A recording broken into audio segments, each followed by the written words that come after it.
We go to this one, and it's the construction of a 100 million rand state-of-the-art school in Bekkersdal, the Simunye Secondary School.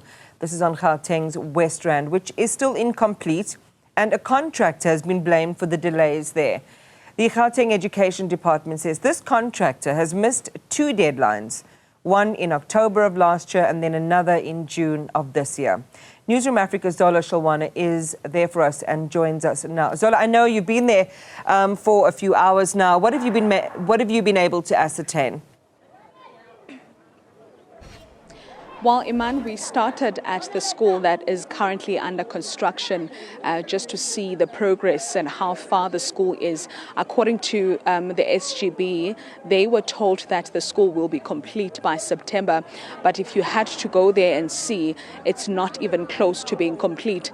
And these are concerns that are raised by parents of learners that are currently being sheltered at the school of mobile classes. We are told that they've been using this institution for over a decade, and they are facing issues of overcrowding.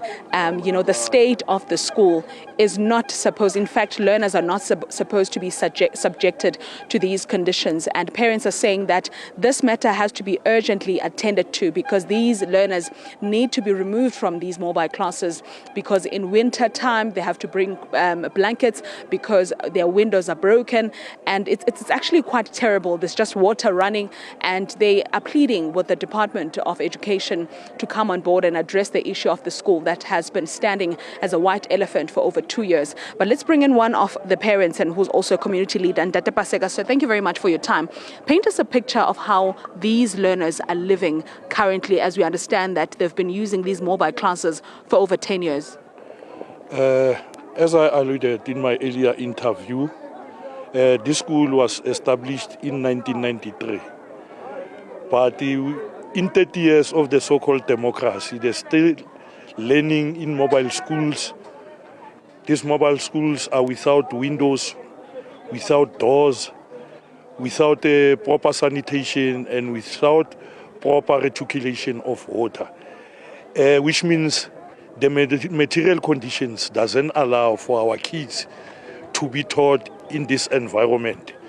Learning in this environment leads to infighting within the school because the students are not attending classes full-time. They are attending on rotational basis. They attend classes 3 times a week. And as you can see in my background, students are roaming around the schoolyard. And it leads to gangsterism, infighting, stabbing each other. So we are pleading with the department, the Provincial Department of Infrastructure, the newly appointed MEC, Mr. Jacob Mamabolo, to come and intervene. We are pleading with him because the student, it's winter time, they are attending classes with their blankets, taking blankets from their own households so that they can keep warm. So we are pleading with the department, especially the Infrastructure Department, to intervene so that they can appoint a new contractor who can complete the new school that was earmarked to be constructed in Bora. It's already 2 years. They reached the deadline that was supposed to be October last year. It was extended to December. Later this year, it was extended to June month end. But the school still stands as a white elephant. We went there to check the status and progress of the school, and one of the SGB members mentioned that they were promised that by September this year, the school will be complete. Looking at the state, is it promising? According to my understanding, or according to my look, I don't have that hope that the school will be completed because there is a lot of work to be done. How can you start a big project like building of the school without starting with infrastructure? They didn't do the infrastructure, water reticulation, the sewer pipes. They started with top structure. Right now they are doing infrastructure. So it shows that it's a shoddy work. So the other thing, they did change the footprint of the school. The school drawings are not the same like those ones. So it shows that they also want to chow the money. So we are pleading with the MEC for his intervention urgently. So, thank you very much. for your time.